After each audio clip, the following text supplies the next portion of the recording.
Goeiedag en baie welkom by vandag se digitale boodskap. Dit is my baie lekker om vandag weer saam met julle hier te wees.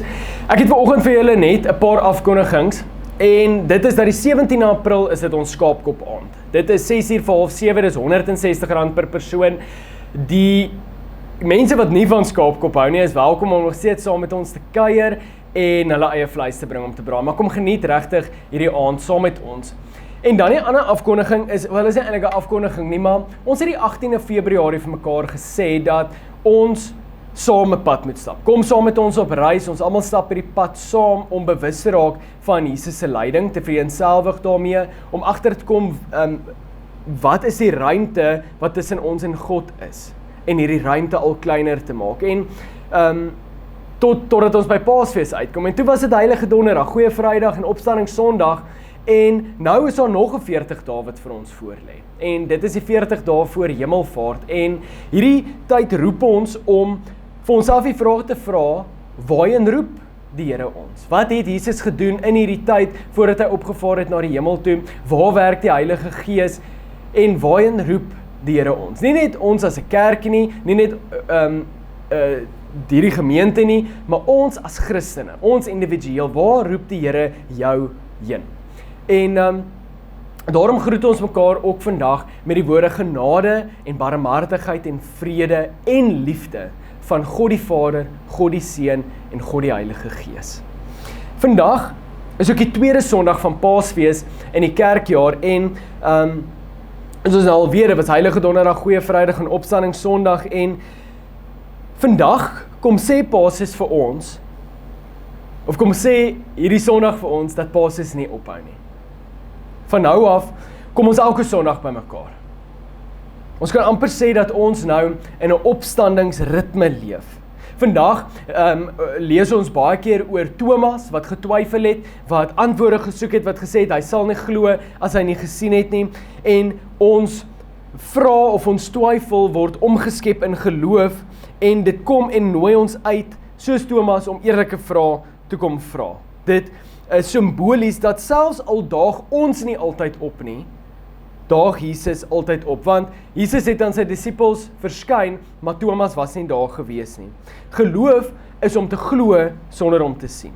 Dit is waar daar vir ons die ruimte geskep word.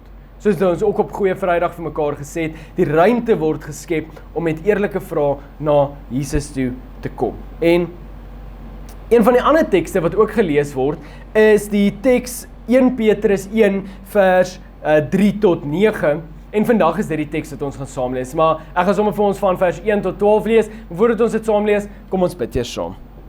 Liewe Here, baie dankie dat ons vandag hier so kan saam wees. Here, dankie dat ons kan weet dat U aan die kruis gesterf het vir ons sondes, en dat U nie dood is nie, maar U leef. U het waarlik opgestaan, en ons is nie net dood nie, maar ons het saam met U ook opgestaan uit die dood uit. Here, kom maak vir ons vandag hierdie teks so, breek dit vir ons oop, en kom maak ons harte ontvanklik vir dit wat U vir ons vandag wil kom sê. Ons bid dit alles in die groot en heilige naam. Amen.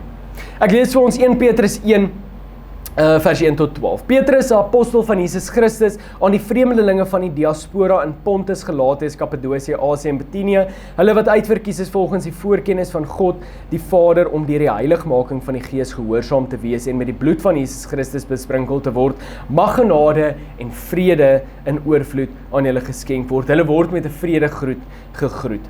So van vers 3 af, lofwaardig is die God en Vader van ons Here Jesus Christus. Dit is hy wat ons in sy groot ontferming deur die opstanding van Jesus Christus uit die dood opnuut verwek het, sodat ons 'n lewende hoop mag hê, op 'n erfenis wat nooit vergaan, besmet of verwelk is nie, en wat in die hemel vir julle in bewaring gehou word. Ja, vir julle wat deur julle geloof deur die krag van God bewaar word vir die verlossing wat gereed is om in die eindtyd geopenbaar te word. Jubel hieroor.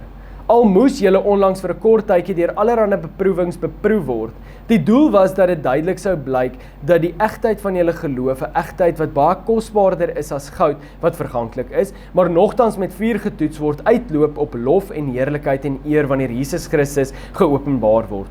Hom het julle lief. Al het julle hom nie gesien nie, en al sien julle hom nie nou nie, glo julle in hom, en jubel julle met onuitspreeklike en heerlike blydskap, omdat julle reeds deel het aan die doel van julle geloof, naamlik die verlossing van julle siele. Oor hierdie verlossing het die profete wat geprofeteer het, oor die genade wat vir julle bestem is, nagedink en navraag gedoen.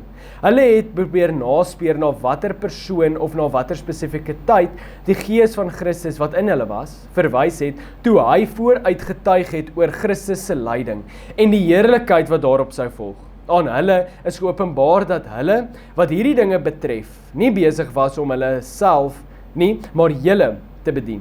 Hierdie dinge is nou aan julle meegedeel deur julle wat die evangelie aan julle verkondig het, deur die Heilige Gees wat van die hemel gestuur is. Selfs engele begeer om insig hierin te verkry. Nou, waaroor gaan 1 Petrus. 1 Petrus is 'n pastorale brief, en wat 'n pastorale brief beteken, of sy doel was, is om mense geestelik te versorg, sonder dat jy fisies daar kon wees. En 1 Petrus is niks anders as presies dit nie. Dit was om die mense te bemoedig, te leer en te lei in hulle geloof, reg te help waar dit nodig was, en dit te lei in hulle moeilike tyd, of te help in hulle moeilike tyd. Nou, 1 Petrus is ongeveer 35 jaar na Jesus se opstanding geskryf, en baie mense het wel nou in 'n opstandingsritme geleef, en hierdie ritme het gebots met die van die samelewing, en dit het gelei tot verwerping, spot en vervolging. So, mense was as gevolg van hulle geloof uitgesluit uit sosiale kringe, uit families geskop, bespot oor hulle geloof, as vreemd bestempel, ons sal dalk, of daar's mense wat vandag dalk na hulle sal verwys as weird, of dalk het jy al na iemand verwys. Mense sien baie keer mense wat, of mense vra by die vraag, moet jy altyd oor die Here praat, of moet jy altyd die Here in die gesprek bring, en ek dink mens moet, maar daar is 'n lyn, wat ons sê baie keer vir mekaar, moet nie so behep wees met die dinge van die Here, dat jy vergeet van die Here, van die dinge nie, maar mense sou dalk na hulle verwys het as weird. Mense was ook professioneel benadeel, onregverdig gestraf en soms fisies mishandel ook. So, in 1 Petrus was daar lyding vir die mense wat in Jesus Christus geglo het. En lyding het hulle geloof getoets. Maar hulle het op so 'n manier gedeel aan Jesus se lyding. Hulle was ook getuies van Jesus se lewe, getuies van Jesus ook gewees. En ek is seker daarvan, hulle het ook vir hulle self gevra, maak dit regtig sin? Maak dit sin dat ons moet ly vir ons geloof? Maar Petrus kom sê vir hulle, dat daar is vir julle hoop. Daar is vir julle lyding, L-E-I, vir julle lyding, of lyding deur julle lyding. Daar is vir julle hoop, en die hoop is 'n ewige erfenis, en dit is dan nou ons tema vir vandag. So, vandag kom sê ons eintlik vir mekaar, waar is ons nou? Daar het iets gebeur, daar was lyding gewees, en toe gebeur al iets, Jesus se kruisiging, en toe sit Jesus se opstanding, maar in hierdie tyd was daar ook lyding gewees. Maar ons kan vra vandag, waar is ons vandag? Al hierdie dinge het gebeur, waar is ons nou? Ons gaan so vers vir vers deur hierdie teks gaan, en dan gaan hier en daar gaan ek oor die Grieks opbring, en alhoewel ek dit gaan doen is, want die Grieks is nogals interessant gebruik hierso, en hoekom dit ook interessant is omdat Petrus was 'n visserman, en vissermanne kon nie gewoonlik so goed Grieks praat nie. So, die kans is goed dat daar iemand is wat hom gehelp het, of Petrus het maar baie goed geraak in Grieks met al die kere wat Jesus hulle geleer het, maar iemand soos Silvanus kon hom dalk gehelp het. Maar kom ons kyk eers hierso na vers 3. Vers 3 begin met lofprysing, het begin nie met lyding nie. Dit is hy wat ons in sy groot ontferming deur die opstanding van Jesus Christus uit die dood opnuut verwek het, sodat ons 'n lewende hoop mag hê. Met Jesus se opstanding kom gee Petrus vir hierdie mense die versekering dat hulle opnuut verwek is. Hulle is nuut, jy het saam met Jesus opgestaan uit die dood uit. Petrus sê vir hierdie mense, dat hulle moet terugkyk. Hulle moet kyk na, wat is dit wat Jesus vir hulle gedoen het? Wat is die beloftes wat Jesus vir hulle gemaak het, wat nou tot vervulling gekom het? Want baie keer, as ons terugkyk in ons verlede en dink maar, daar was Jesus gewees, dan kry ons perspektief vir die toekoms, kry ons ook perspektief vir ons lyding. Petrus begin hier met 'n doel, nie met die lyding nie. Hy begin met God, want hy kom sê vir jou, jy is nuut. Jy is nuut gebore en jy het hoop. En nou kom ons by vers 4, wat ons eintlik kom sê, waar die dinge van die wêreld, hoe dit lyk en die dinge van die Here lyk. Want hy begin met hierdie 3 kragtige woorde in vers 4, onverganklike, onbesmette en onverwelklike erfenis. Hierdie 3 woorde beteken, dit wat nie verbygaan nie, wat nie besoedel kan word nie, en dit wat nie verwelk nie. Alles waaraan ons gewoond is in hierdie wêreld, toetse wat ons dalk al geskryf het, werke wat oor ons pad kom, wat ons dalk nie kry nie, as 'n klomp voorbeelde waarna ons kan dink. Al die dinge van hierdie wêreld is dinge wat verbeeld gaan, wat breek, verander en ons teleurstel, maar dit wat God vir ons het, dit is dinge wat nie kan vernietig nie. Dit gee vir ons perspektief in ons lyding. En in vers 5 kom sê dit vir ons dat ons sekerheid kry deur die krag van God wat ons bewaar. Dit beteken dat God oor ons lewe wag hou. Hy kyk vir ons. Hy sorg vir ons, hy beskerm ons aktief. Wanneer ons twyfel, wanneer ons swak voel, wanneer ons wil opgee, dan sê hierdie vers vir ons, jy word gedra. En vers 6 sê vir ons dat omdat jy nou hierso gedra word, jy kan nie eintlik die lyding ontsnap nie. Dit is deel van die pad waarop ons gaan loop. Maar Petrus kom sê nie net vir die mense, ag man, moenie worry oor jou lyding nie, dit is okay, dit is nie so erg nie, kom oor dit.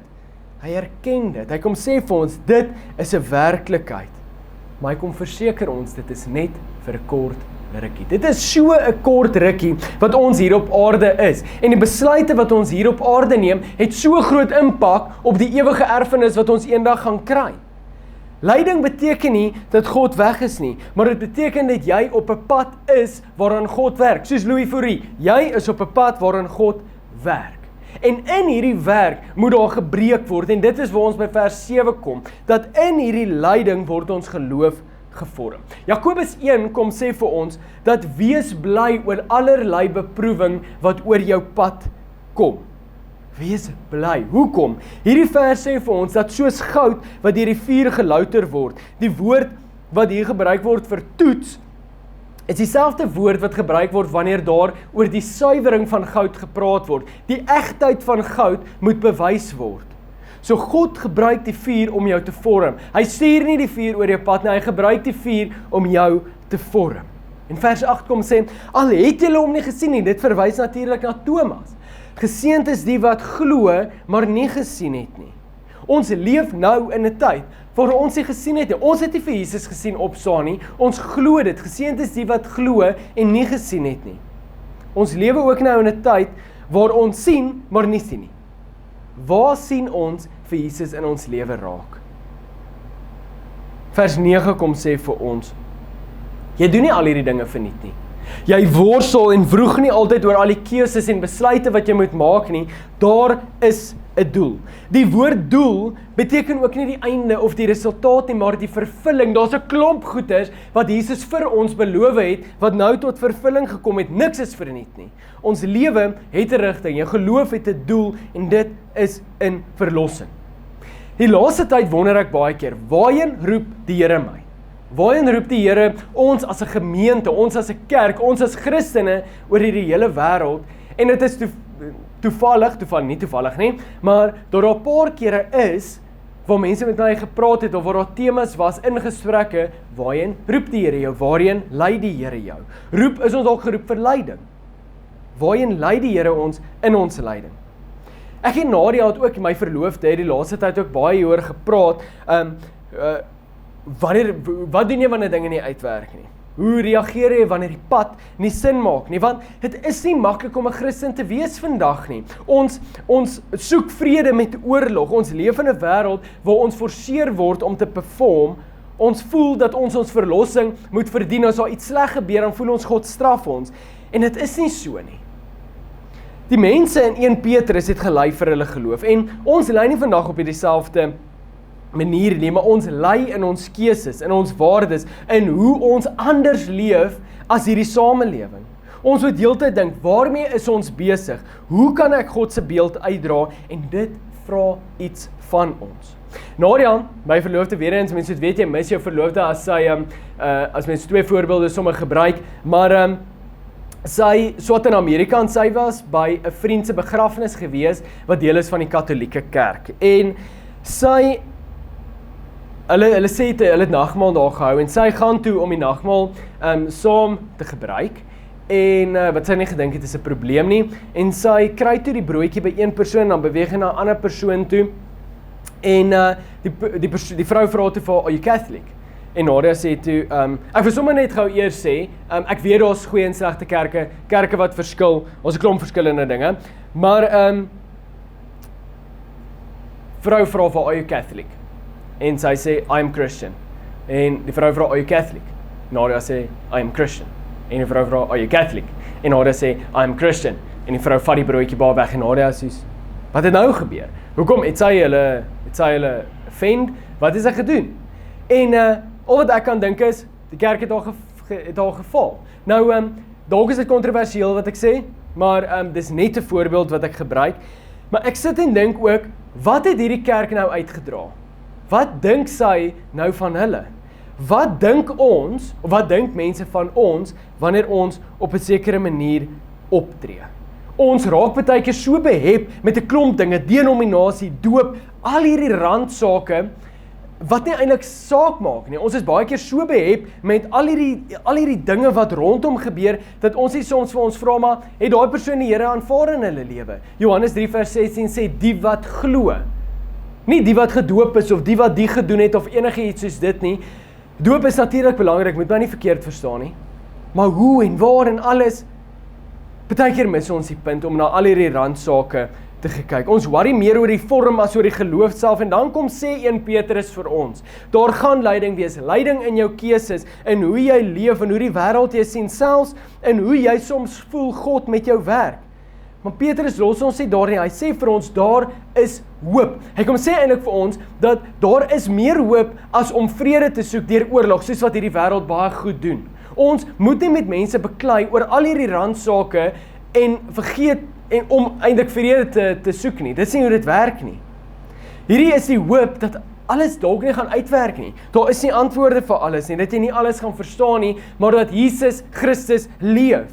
En omdat hy leef, word jy nuut gemaak, word jy vasgehou, word jy gevorm, selfs in die vuur. Jesus is besig om jou te lei deur jou lyding. Ons identiteit lê nie in al hierdie ander dinge nie, maar in hom alleen. En dalk moet ons bietjie fokus op die dinge waar ons nie ons hoop vandaan kry, want ons hoop lê net in Jesus Christus. Kom ons bid saam. Liewe Here, baie dankie dat U opgestaan het uit die dood uit, en dat ons nou kan verkondig dat U leef. Jesus, U leef. En dankie dat ons saam met U kan leef. Help ons om op so 'n manier te lewe, dat wanneer die mense na ons kyk, dat hulle kan sien dat hierdie is anders, want hulle het U aanvaar in hulle lewe. Mag ons wat U dalk nog nie in ons lewe aanvaar het nie, kom werk met ons, Here. Kom oortuig ons van ons sondes. Kom wees by ons, Here. Kom lei ons in elke dag, en kom wys vir ons ook waarheen U ons roep. Waar moet ons betrokke raak in hierdie tyd? Dankie vir wie U is en wat U vir ons gedoen het. Kom seën hierdie gemeente en al hierdie mense ook in hierdie digitale boodskap. Baie dankie vir wie U is. Ons bid dit alles in U naam alleen. Amen.